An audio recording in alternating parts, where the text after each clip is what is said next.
Dinner tonight, some of my artifacts from my anthropological work, African.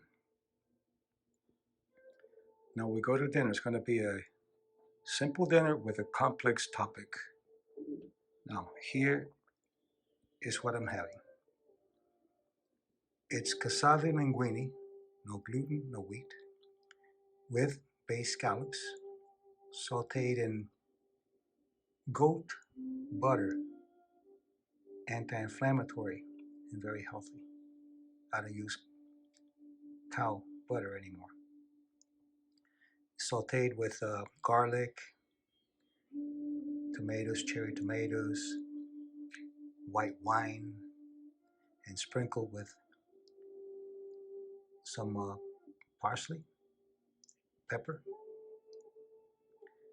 and then all brought together with the white wine sauce.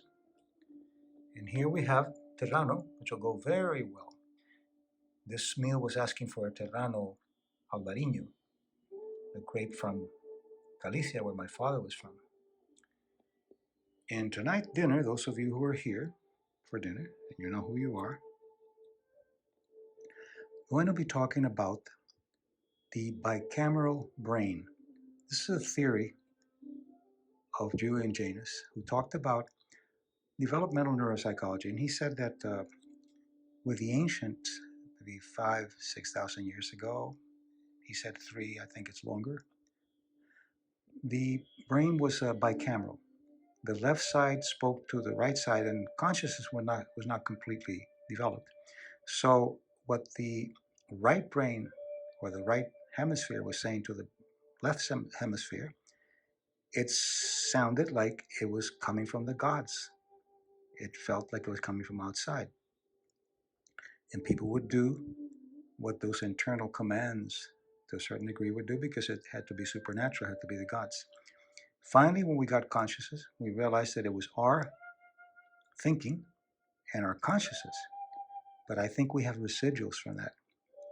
And the residuals from that are what I call the sirens and the demons. Now we know they're not really sirens, they're not really demons.